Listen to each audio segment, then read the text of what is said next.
Namo Buddhaya. Salam sejahtera, penuh damai dan bahagia pemirsa Dhamma TV dimanapun Anda berada. Senang sekali saya Sapna Dewi menemani Anda dalam acara yang tentunya kita telah tunggu bersama-sama, Manage Your Mind. Baik pemirsa Dhamma TV, sebenarnya apakah hidup kita sudah senang pada saat ini? Apakah pikiran kita sudah tenang pada saat ini? Nah, tema yang akan kita bahas pada malam hari ini adalah pikiran tenang, hidup senang. Betulkah begitu? Baik, kita akan berdiskusi dengan salah satu narasumber kita yang luar biasa. Beliau tentunya sudah Anda kenal, yaitu adalah Biku Dhammawicayo Mahathera. Namo Buddhaya, Bante. Namo Buddhaya, semoga sinar kebudayaan menyinarin kepada semua makhluk. Ya, Bante, ini tema kita adalah pikiran tenang, hidup senang. Sebenarnya perlukah kita itu menenangkan pikiran, Bante? Itu sangat perlu ya, karena pikiran ini liar, gesit, lincah, sulit dikendalikan. Kalau makhluk yang memahami pikirannya seperti ini dan dia mampu mengendalikan, mampu menguasai, mampu dia membuat tenang dan damai, dia mendapatkan berlian yang sangat berharga. Jadi sangat-sangat perlu untuk menenangkan pikiran itu. Sangat perlu ya Bante ya. Dan kita tahu biasanya pikiran dari mulai bangun tidur sudah mikir ya Bante, sampai mau tidur ini. Bahkan waktu tidur aja kita masih pikir tapi nggak sadar. Waktu tidur masih mikir ya Bante? Masih pikir, karena pikiran itu bergerak, kan kita tidak memahami bagaimana pergerakan tubuh pikiran itu. Memang kinerja pikiran itu seperti itu ya Bante? Dia tidak dia berhenti. Berproses, tidak pernah berhenti. Walaupun kita tidur, dia tetap masih main, masih bergerak. Apakah jika pikiran kita tenang dalam melakukan sesuatu, hasilnya akan menjadi baik? Otomatis ketenangan ini sesuatu fondasi yang sangat baik. Maka dari itu Sang Buddha itu menekankan kepada para biku, siapapun juga biku, manapun juga, kalau dia sungguh-sungguh menjalankan apa yang diajarkan Sang Buddha, 5 tahun berguru, melatih terus, melatih 5 tahun, baru mereka diberi kesempatan merdeka menjalankan, dia sudah mendapatkan fondasi yang kuat, pikirannya tenang. Ketika pikiran yang tenang ini, setidak-tidaknya ini, mereka sudah menjaga jana yang pertama. Pikiran sudah mencapai jana yang pertama. Di dalam jana yang pertama itu kebencian, nafsu birahi, kebodohan, itu sudah sangat lemah. Jadi dia tidak akan cepat emosi, tidak akan timbul nafsu apapun juga, terkendali dengan baik. Jadi otomatis dia always joyful lah, seperti begitu, senang dan bahagia, hening, enak. Ya, bagaimana sebenarnya menenangkan pikiran Bante? Kalau kita lihat kinerja pikiran yang selalu bergerak seperti itu. Kalau kita mau menenangkan pikiran, kita juga harus memahami apa sih sesungguhnya musuh dari ketenangan itu. Kalau kita tidak tahu musuhnya, kita tidak mungkin bisa mendapatkan ketenangan itu. Maka itu pertama kali ini Sang Buddha katakan, kebencian ini adalah musuh yang menggelorakan menjadi panas. Keserakahan ini juga musuh, termasuk nafsu birahi itu. Pikiran yang tidak mau tenang ini mikir aja, itu juga termasuk musuh dalam ketenangan. Kemalasan dan keraguan-raguan. Selama musuh-musuh ini ada dalam pikiran kita semua, sulit untuk mendapatkan ketenangan itu. Maka itu kita katakan, kalau kita sudah tahu musuhnya ini, penyakit ini, sebabnya ini, kita bisa jadi sakit. Kalau sebabnya masih ada, kita tidak akan sembuh-sembuh. Sebabnya itu harus disingkirkan terlebih dahulu. Pertama kali kama wacara bumi, yaitu kesenangan-kesenangan kita untuk melihat, mendengar, mengecap, melakukan sesuatu yang bisa menyenangkan indrawi kita, itu nafsu-nafsu birahi kita. Kebencian kita, ini gejolak-gejolak yang begitu jengkel, mangkel, apa yang kita inginkan nggak kita dapat, kita jengkel, kita mangkal, tidak senang, marah. Gitu. Pikiran kita begitu inginnya, ingin ngetop lah, ingin kaya lah, ingin macam-macam. Ini kacau balau. Rencana banyak yang dipikirkan, ini kacau balau. Akhirnya, ketika kita sudah melakukan ini, akhirnya, aduh, sudah kentean tenaga, lemes, jadi malas kita. Malas, sekali-kali malas, mau tidur aja. Kemalasan akan menjadi kuat. Akhirnya apakah benar kita ragu-ragu kalau tenang damai itu sesuatu yang membahagiakan? Kita ragu-ragu ke sana. Ragu-ragu terhadap apa yang Sang Buddha ajarkan, tenang damai itu sesuatu berlian yang sangat berharga. Masa sih ya, ragu-ragu itu muncul. Selama ini masih ada penyakit ini, tidak akan bisa mendapatkan ketenangan. Kalau kita tegas ini memang benar-benar penyakit, harus kita singkirkan, harus kita buang. Kita melatih diri untuk menenangkan semuanya, baru kita bisa mendapatkan ketenangan itu. Untuk melenyapkan penyebab ini, kita menimbulkan satu penyebab baru. Vitaka, wicara, piti, suka, ekagata. Jadi kita membangkitkan pikiran itu untuk terus-menerus mengarahkan ke objeknya, memusat ke sana, timbul rasa senang dan gembira, menyatu dengan objeknya itu, kita bahagia. Inilah ketentuan yang dikatakan jana pertama didapatkan. Jadi kita merasa senang dan gembira setiap saat, dalam hal apapun juga. Waktu kita ngomong, waktu kita minum, waktu kita bekerja, waktu kita makan, senang dan happy terus. Itulah sesuatu teknik yang diajarkan oleh Sang Buddha. Umat Buddha harus selalu joyful, every moment, everywhere, every time. Itu sangat membahagiakan. Kalau kita memahami teknik yang sudah diberikan oleh Sang Buddha, sesungguhnya itu juga diinginkan oleh semua makhluk. Ya, betul. Tapi mereka tidak tahu caranya. Ya. Itu aja. Caranya sudah ada di Sang Buddha punya ajaran itu, semuanya mengajarkan ke sana. Apakah pikiran yang tenang berpengaruh terhadap manusia menjelang kematiannya, Bante? Dari pengalaman-pengalaman Bante deh, ketika menghadapi orang-orang yang meninggal nih, Bante. Nah, ini memang sangat-sangat berpengaruh. Karena pernah kita diundang ke rumah sakit, ada ibu-ibu waktu itu dia sakit kanker stadium 3. Ketika kita datang, wah dia gelisah, dia takut ngomong ini, nggak karu-karu ngomongannya. Saya datang, saya kasih pengarahan, kasih motivasi. Mulai sekarang kamu hanya nyebutkan aja, inilah yang terpenting. Hanya Buddha yang terpenting, lainnya itu nggak usah dipikirkan. Karena saya katakan, ibu sakit tubuh ibu, tapi pikiran ibu juga sakit. Tubuh ibu juga tidak bisa mengatur gimana supaya nggak sakit. Yang mahir masalah tubuh ini serahkan sepenuhnya ke dokter. Tetapi ibu punya pikiran yang sedang sakit. Mikirkan rumah, mikirkan suami, mikirkan anak, mikirkan harta, mikirkan nanti aku pergi nanti nang di. Nang surga atau ke neraka. Bingung. Gelisah tuh ya, takut. Nah ini membuat ibu tidak bahagia. Badannya sakit, pikiran juga sakit. Gelisah, takut, cemas, bingung, kecewa, macam-macam muncul. Kalau ini tetap seperti ini, ibu tidak akan bisa ngatasin semuanya. Cobalah mulai sekarang, ibu punya pegangan. Sebutkan aja Buddha sebanyak yang bisa kita katakan. Kalau kita satu hari bisa menyebutkan 30.000 kali Buddha, berarti kita dapat 30.000 tetesan. Yang tadinya ini 1 gelas dengan 2 sendok garam, dalam waktu sehari 30.000 tetesan itu mungkin sudah 1 galon gede. Ya? Kalau kita 10 hari, sebulan, wow, sudah akuarium besar, bak mandi yang besar. Jadi dengan demikian makin lama makin banyak ini, berarti energi negatif kita makin lama makin kecil, lebih kuat energi positifnya. Kalau energi positif ini kuat, kita pikiran tenang terus dengan Buddha, kita akan punya pegangan yang mantap. Ini akan menyembuhkan batin ibu. Ibu lebih hening, lebih damai, dan lebih bahagia. Lakukan ya, laksanakan. 3 hari kita datang, kita masih motivasi lagi. Seminggu kita datang, kita masih motivasi lagi. Tapi sudah itu kita pergi ke tempat lain. Akhirnya saya dengar 1 bulan kemudian dia meninggal. Tapi kakaknya bilang dia meninggal dengan tenang. Karena dia sudah punya pegangan. Aku sakit, biarkanlah tubuhku sakit, tapi aku jaga pikiranku jangan sampai sakit. Terus saja Buddha, terus. Akhirnya dia sudah punya pegangan. Ya. Tadinya dia umat Buddha yang nggak ngerti apa-apa. Segalanya dipikirin apa yang seperti biasanya, jadi dia menderita.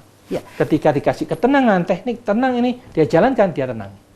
Kekuatannya tuh di kata-kata Buddha itu, atau pengalihan atau fokus dari pikiran yang liar itu tadi menjadi ke satu fokus tuh berarti? Ya otomatis. Sebenarnya ini kan itu termasuk tekniknya. Pancingan pikiran itu, karena dianggap ini penting dan sangat penting, dia mau membangkitkan toh. Iya, benar-benar. Membangkitkan ke sana terus, otomatis kalau ketika pikiran positif nggak mikirnya sing kemana-mana.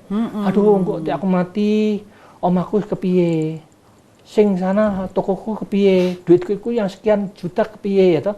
Jadi masih mikirin anakku kepiye, bojoku kepiye gitu. Ya. Ketika dia sudah ada pegangan, Buddha, sudah, itu bukan urusan kita. Ya. Yang aku urusnya pikiranku sendiri sekarang. Jadi dengan demikian dia tidak memikirkan anak, tidak memikirkan bojo, tidak memikirkan bisnis lagi. Hanya fokus ke pikirannya sendiri, bangkitkan yang positif, yang membuat dia negatif, tidak dipikirkan, tidak pernah menderita. Itu aja. Bermain di fokus itu tadi ya Bante ya? Bermain dari mindset. Menata ulang cara berpikir yang terbaik itu. Ya.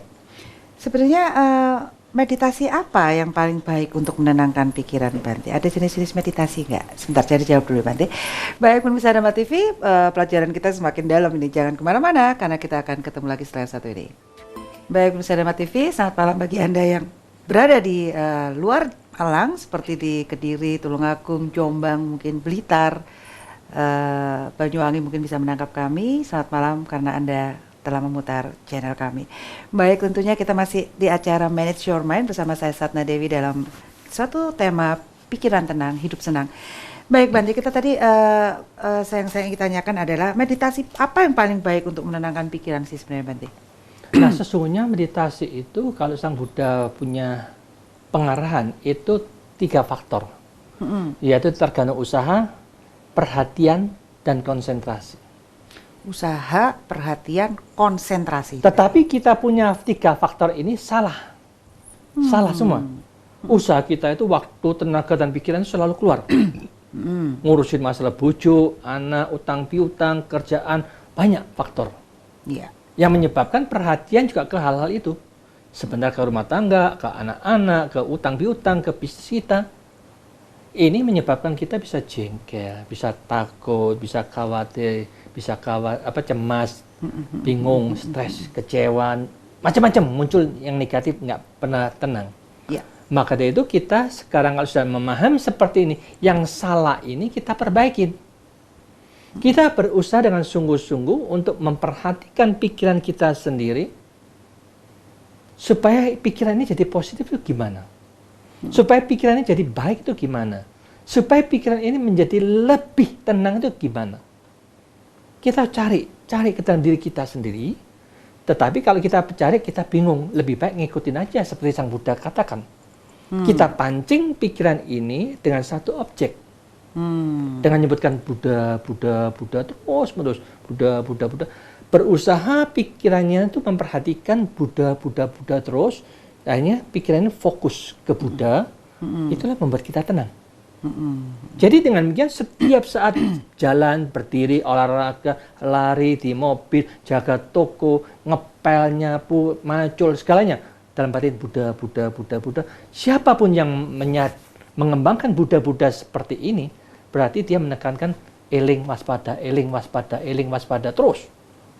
Jadi kalau kita tidak mau Buddha ya eling lan waspada terus, itu boleh. Jadi pokoknya itu yang penting, eling dan waspada itu sangat penting. Filsafat yang berguna untuk kita praktekkan dalam kehidupan sehari-hari. Jadi pegangan hidup kita, bangkitkan terus. Eling waspada terus. Karena kita menyebutkan Buddha, ini kan asing. Dari India itu kan kita tidak mau itu. Aku pakai orang Jawa, pakai eling lan waspada. Silakan.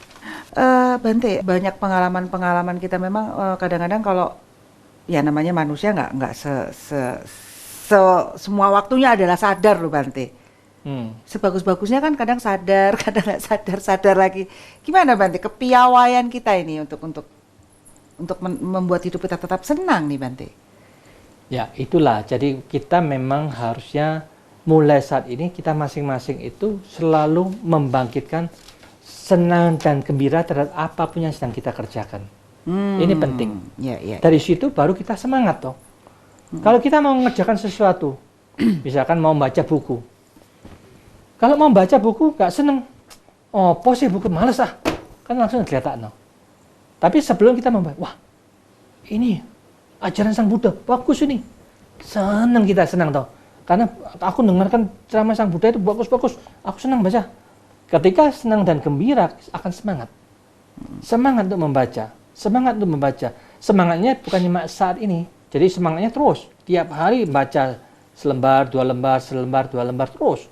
Tiap hari baca. Jadi apa yang diajarkan Sang Buddha ini memotivasi kita, mengajak kita berpikiran lebih dewasa, mengajak kita untuk menjadi orang yang bijaksana, mengajak kita lebih dewasa, mengajak kita menggunakan logika, bukan mengajak kita percaya.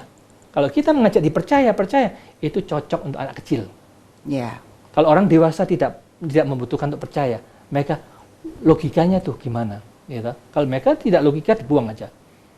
Ya. Jadi dengan demikian ya itulah yang namanya senang, semangat, dikembangkan berulang-ulang, dibiasakan terus-menerus, membuat kita akan tenang dan damai. Ya. Tapi ada loh Bante, ada perasaan yang kadang-kadang kita bertemu orang itu ada perasaan yang tidak suka gitu. Seperti itu Bante. Padahal ketemu juga baru gitu ya Bante. Gimana sih menjaga perasaan-perasaan itu? Ya, memang kita sudah memahami perasaan tidak suka itu bisa muncul karena ada permainan dari ingatan kita. Hubungan dengan karma yang lampau. Ketika kita baru ketemu, ada sesuatu memori yang muncul. Gelombangnya seolah-olah kita tahu ini dulu apa-apa ngerti, hanya dalam bawah sadar kita yang tahu. Tetapi secara pikiran kita, naluri kita belum tahu. Tetapi merasa tidak enak, tidak menyenangkan. Yeah. Maka itu ketika kita melakukan demikian ini ya kita hanya bisa membangkitkan aja. Dikalahkan dengan semoga semua berbahagia. Saya hidup ingin membahagiakan semua makhluk, walaupun dia itu musuh yang dulu, tapi aku ingin membahagiakan dia. Saya tetap harus merasa senang dan gembira terhadap orang itu. Supaya kita tidak membenci. Kalau kita ngikutin pikiran-pikiran seperti itu, rasa tidak enak, tidak senang akan muncul. Tetapi kita ganti dengan semoga semua berbahagia. Aku mengharapkan semua makhluk berbahagia. Semoga semua makhluk berbahagia. Dia juga bahagia. Kita welcome mereka, kita sambut mereka, dikalahkan dengan sistem membangkitkan yang positif. Memang menjaga pikiran ini memang yang sulit ya Bante. Kadang-kadang saya juga ada perasaan jengkel seperti itu Bante. Tapi memang harus ada kepiawaian untuk men-switch ya Bante. Apakah ada sih orang yang benar-benar murni nggak punya rasa nggak punya rasa jengkel, nggak punya, cuman ada ulas asih aja Bante? Memang kita manusia ini kan dalam taraf latihan. Dalam taraf latihan itu sudah wajar lah. Ada salah dan pikiran tertentu, masa tidak enak, tidak bahagia. Kalau ketika pikiran tidak enak, tidak bahagia itu berarti kita jengkel, mangkel masih muncul. Tetapi kalau kita sudah enak terus, senang terus, tidak ada jengkel, tidak mangkel, sesungguhnya kan dihitung-hitung itu lebih menyenangkan. Tapi kenapa kok kita masih jatuh cinta dengan jengkel dan mangkelnya itu? Kita tahu itu sampah, kok gelem dipegangin loh. Kok digenggemin, aku jengkel, mangkel nampi awakmu. Tapi tetap di dalam batin tetap disimpan. Jadi itu kita tahu itu sampah, ngapain disimpan? Kita buang saja. Lebih baik joyful, senang terhadap siapapun juga, dimanapun juga tidak ada jengkel, tidak ada mangkel, itu kan lebih membahagiakan. Itu memang harus latihan demi latihan dikembangkan, untuk dibiasakan. Jadi semua tergantung kebiasaan sajalah. Kepiawaian kita sendiri itu yang seperti itu.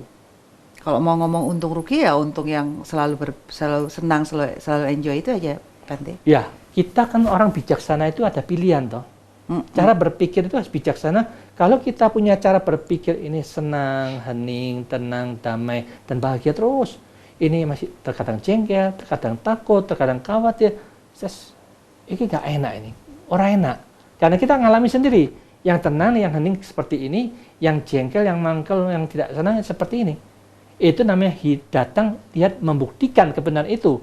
Bukan percaya lagi itu. Yakin, ini lebih baik yang ini. Yang ini tidak baik, kita buang aja. Ganti aja mindset yang seperti ini, kan gitulah.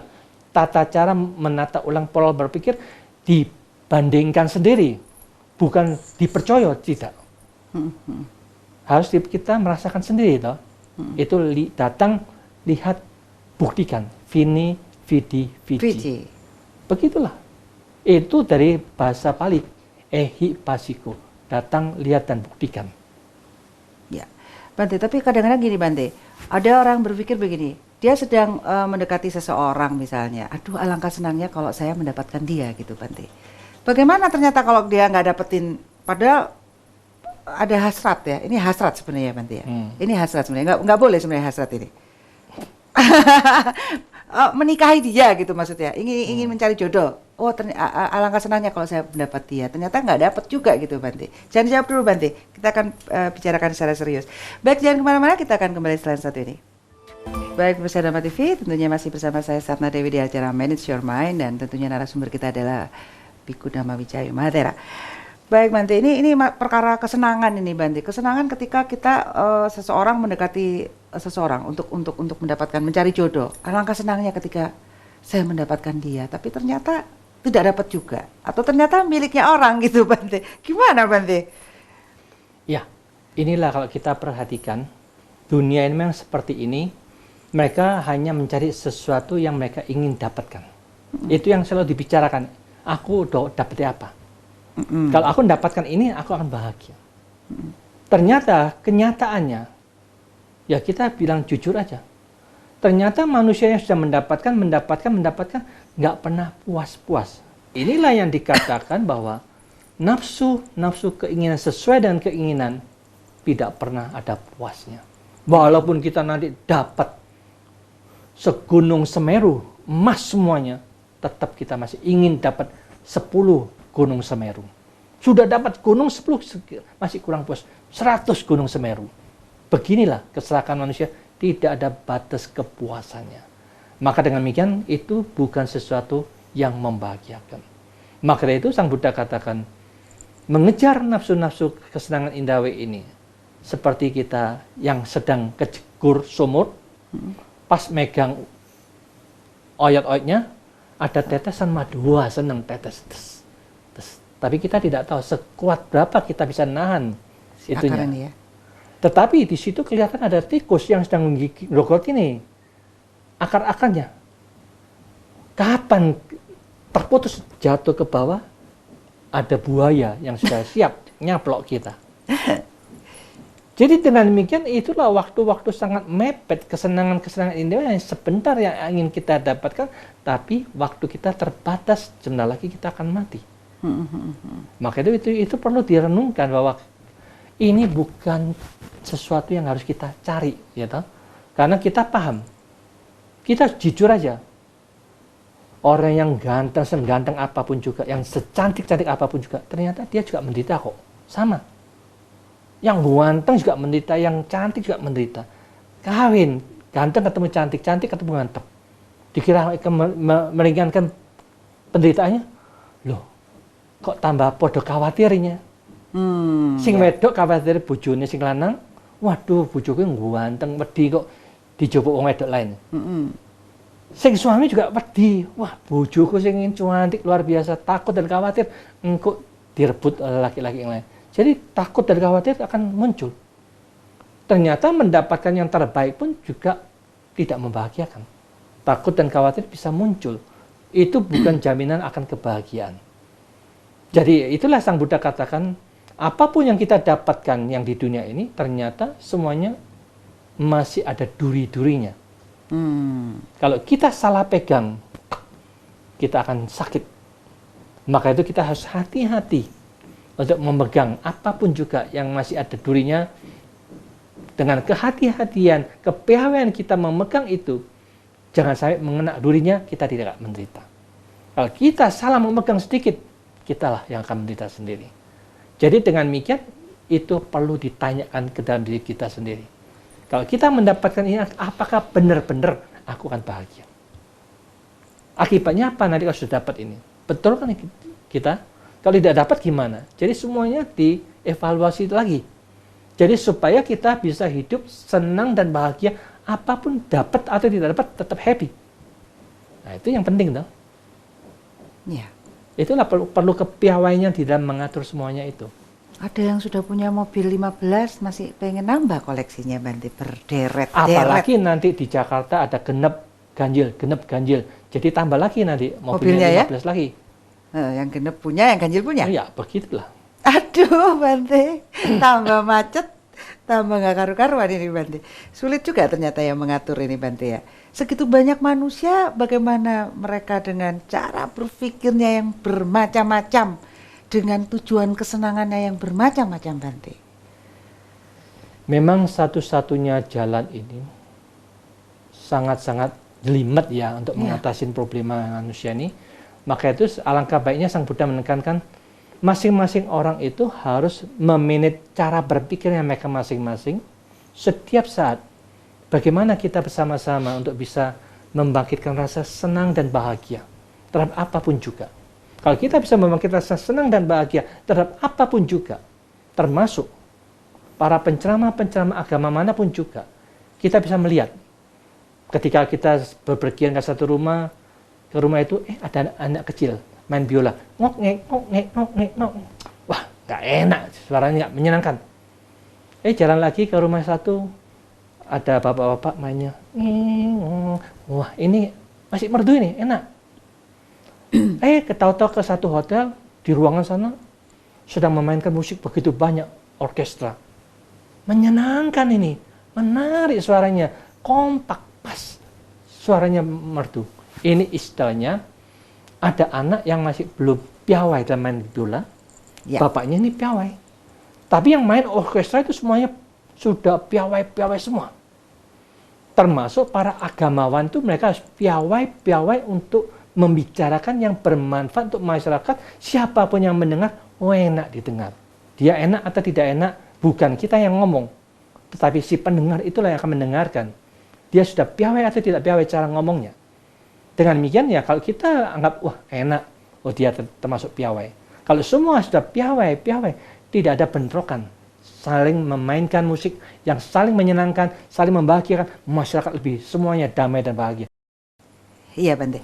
Baik Bante, nanti kita lanjutkan pembicaraan kita. Jangan kemana-mana karena kita akan kembali setelah satu ini. Baik pemirsa Dhamma TV, tentunya masih di acara Manage Your Mind bersama saya Sapna Dewi. Baik Bante, apakah sebenarnya pikiran yang tenang, yang hidup yang senang itu mempengaruhi juga kesehatan seseorang Bante? Wah, ini merupakan sesuatu kunci yang sangat penting juga. Karena banyak orang yang gelisah, takut, cemas, selalu jengkel. Pikiran-pikiran menerima gelombang-gelombang yang negatif seperti ini akan membuat mereka, pancaran-pancaran energi negatif itu akan ke otak mereka. Ke otaknya ini akan diterima oleh hipotalamusnya, gelombang-gelombang negatif. Disitulah hipotalamus akan memancarkan ke syaraf-syaraf yang semua organ kita. Dia akan memerintahkan gelombang mana itu diterima oleh organ-organ yang lemah. Saat itulah dia akan menyerang ke daerah sana. Ada yang lemah jantung, kena jantung. Ada yang lemah lambung, dia kena lambung. Ada lemah ke paru-paru, dia kena paru-paru. Dia lemahnya di otak, akan menyerang ke otak. Jadi dengan demikian itu akan membuat dia penyakit. Kalau pikiran negatif itu, karena gelombangnya itu akan menyebar ke seluruhnya. Jadi dengan demikian ini bukan setan yang menyebabkan kita sakit, tetapi pikiran itulah yang negatif. Yang tanpa kita sadarin secara ilmiah, gelombang-gelombang yang negatif itu memancar ke seluruh otak kita memancarkan ke hipotalamus memancarkan ke syaraf-syaraf organ kita. Disitulah dia akan menyerang bagian-bagian yang lemah, menyebabkan kita sakit. Jadi orang yang kena penyakit kanker, ternyata dia adalah orang yang sering marah, jengkel, benci, dendam. Itulah kanker yang mereka tanpa sadari dibangkitkan sedikit demi sedikit. Udah dendam terus mencurigai tetangganya nyantet pula. Ya begitulah secara wajar karena mereka kan sudah dapat ilmu. Pokoknya sakit-sakit itu kena orang-orang setan-setan ya, santet-santet. Ya, santet-santet. Jadi menyalahkan orang lain tapi tidak mau kesalahan di dalam diri sendiri ya toh. Akhirnya kena kanker juga dia. Karena kebodohannya mereka itulah selalu menyalahkan pihak yang lain. Karena Sang Buddha kan menekankan orang bodoh selalu mencari kambing hitam. Si A, si B yang salah. Aku nggak salah. Orang yang setengah pintar, sehingga awakku sing salah. Memang karma aku yang jelek. Itu saatnya aku berbuat seperti ini. Aku yang salah, aku yang salah. Tapi kalau orang bijaksana, tidak menyalahkan yang di luar, tidak menyalahkan diri sendiri, cuma melihat memang beginilah kewajaran hidup. Tidak ada proses yang tetap langgeng seperti apa yang kita inginkan. Dia berproses naik dan turun, kewajaran seperti itu adanya. Begitulah kebijaksanaan. Naik turun dan tidak ada yang abadi ya Bante ya? Ya memang ya, begitulah hukum kewajaran. Saya masih setengah pinter itu tadi Bante, belum bijaksana. Masih lumayan. Lumayan Bante ya. Iya Bante, jadi banyak ya di antara teman-teman juga yang stres harus mikir bayar kuliah anak, beruntun stres Bante, kerjaan sulit seperti itu Bante, yang akhirnya malah menyerang. Bagaimana mengatasi seperti itu Bante? Usaha nggak berhasil-berhasil, gimana Bante kalau udah sampai seperti itu, apa yang harus kita menyerah itu bagaimana Bante? Pasrah itu boleh nggak? Sekarang begini ya, manusia ini kan memang ada dua pilihan. Pilihan itu ada seperti dua macam. Satu telur, satu bola kasti. Kalau telur ini ada masalah, jatuhkan ini, kita pecah. Pecah berarti pasrah.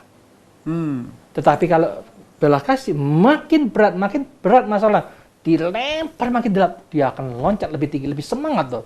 Harus mengejar cita-citanya yang lebih tinggi lagi. Kalau ada problem, ada masalah, dia harus semangat untuk mengatasi problem dan masalah itu.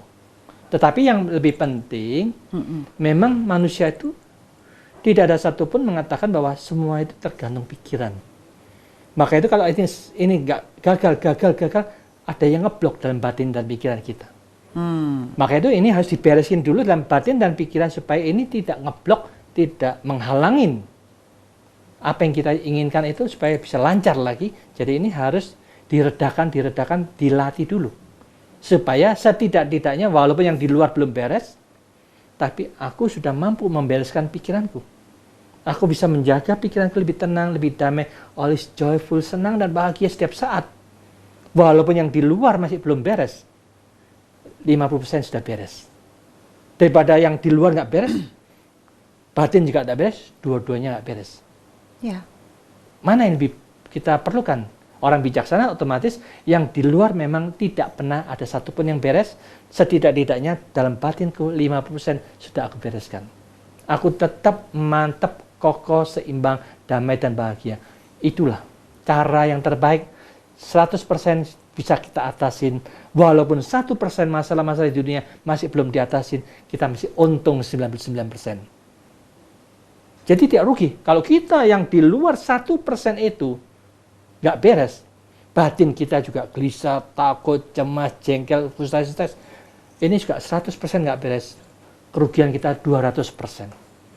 Jadi dengan demikian orang yang bijaksana lebih baik, biarkanlah yang 1% itu nggak beres, tetapi 100% aku mampu mengatasi pikiranku, aku lebih bahagia.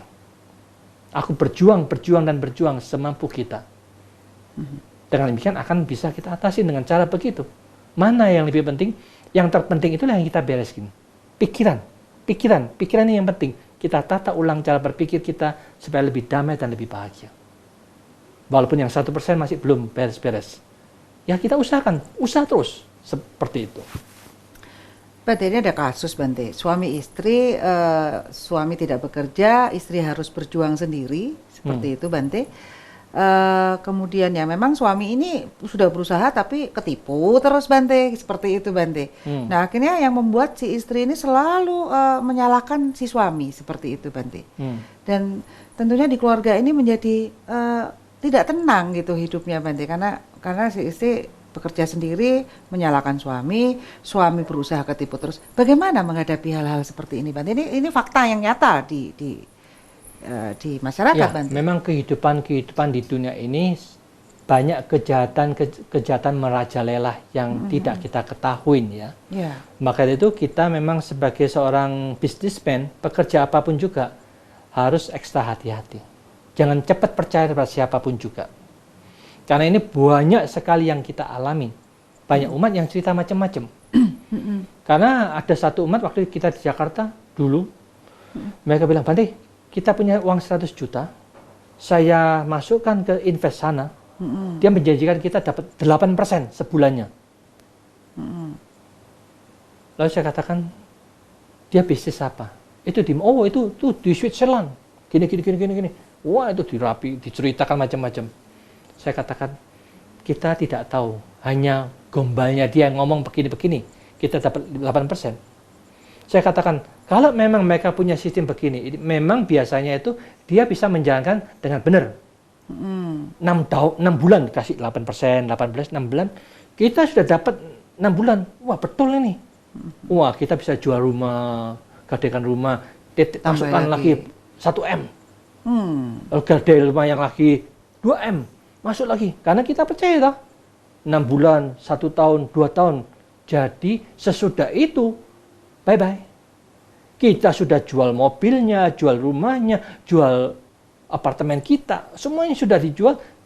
Jual-jual lama habis. Kita sudah masuk 5M, baru mereka bye-bye. Dihitungnya itu kan dia masih untung ini. Uangnya berapa dia? Kan uangnya mereka sendiri.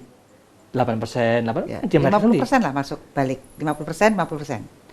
Ya enggak sih, kalau mereka dilihat begitu, manusia itu kan seragam tadi 100 juta, 1M, 1M, 2M, 2M, 5M.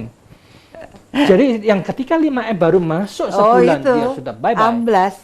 Mancing yang 5M Maka ya, dari itu hati-hati permainan seperti itu.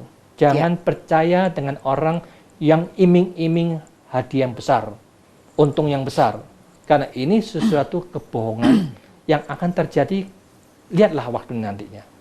Terjadi di mana-mana seperti itu. Ya. Sudah banyak kali berita seperti itu, tetapi masih orang percaya seperti itu. Maka dari itu dengan demikian otomatis kita katakan ya, kalau suami seperti ini, dia masih percaya seperti ini, ikuti seperti itu, dibohongi seperti ini, berarti kita paham, oh suami kita kurang pintar ini, kurang piawai, kurang bijaksana di dalam mengolah keuangannya, di dalam mengolah bisnisnya. Maka dari itu ya kita harus menjaga batin dan pikiran kita. Kita cinta sama suami itu, apa yang kita cintain? Hartanya? Atau batinnya? Dulunya dia apik lah, lemah lembutnya, sayangin aku, cinta aku. Ya udahlah, kalau masalah uangnya sudah. Dia sudah ditipu begitu, biar. Tapi tetap menjaga batinnya suami kita. Tetap menjaga batin kita juga. Karena ini lebih berharga. Ketika kita bisa menjaga batin kita, menjaga kemurnian kita, tetap mencintai suami kita karena kesalahan dia ya begitu, kita maklumin. Jadi dengan demikian kita masih mengakrabkan suami istri, tetap akrab, tetap cinta, saling bersatu, memikirkan jalan way out-nya yang terbaik, gimana kita harus menata ulang cara bisnisnya lagi. Jadi semuanya itu, manajemen itu penting, duniawi juga penting, manajemen bisnis juga penting, manajemen keuangan juga penting. Logika kita untuk main itu gimana pentingnya. Jangan asal percaya. Akhirnya kalau kita percaya, banyak yang hancur karena percaya yang membohongi kita. Karena memang perusahaan itu butuh orang yang bisa dibujuki. Jadi untung, kita yang buntung. Gitu. Jadi kalau kita seperti ini ya pekerjaan yang tidak bagus. Ya memang perlunya berarti ada komunikasi di antara keduanya ya Bante. Komunikasi, saling juga bisa mendengar, saling ingin memperbaiki diri. Ya, tukar pikiran, bagaimana pengalaman-pengalaman, ya kalau perlu dicatat-catat, diumumkan hal-hal yang demikian ini pada masyarakat jangan dilakukan gitulah. 2 orang yang tersadar lebih baik dari 1 orang saja yang tersadar ya. Iya, jadi dua-dua saling berpikir gitu kan enak. Iya betul, lebih ringan seharusnya ya. Keluarga bisa ditanggung lebih ringan. Baik pemirsa Bante, waktu kita sudah terbatas sekali, sampai di penghujung acara, monggo bisa diberikan satu kesimpulan Bante. Para pemirsa Dhamma TV yang berbahagia, hidup memang kita selalu berusaha senang dan bahagia, itulah yang kita cari. Tetapi senang dan bahagia ini harus kita bangkitkan setiap saat dalam pikiran kita. Ketika senang dan bahagia dalam apapun yang kita hadapin, apapun yang sedang kita kerjakan, apapun yang sudah kita usahakan, senang dan bahagia ini merupakan energi yang membangkitkan energi dalam pikiran kita. Kita akan menjadi kekuatan yang luar biasa, kita akan menjadi lebih damai dan lebih bahagia. Siapapun juga sudah mampu membangkitkan senang dan bahagia setiap saat seperti ini juga perlu diulang dengan penuh semangat, terus menerus dalam pikiran kita. Karena semangat yang sungguh-sungguh berkorbar-kobar untuk senang dan bahagia setiap saat, disitulah tidak ada detik, tidak ada menit yang membuat kita susah dan menderita. Karena kita selalu semangat terus dalam senang dan bahagia setiap saat. Dengan demikian, ketika kita membangkitkan terus-menerus seperti ini, pikiran selalu diarahkan dengan senang, bahagia, dan selalu happy, selalu damai.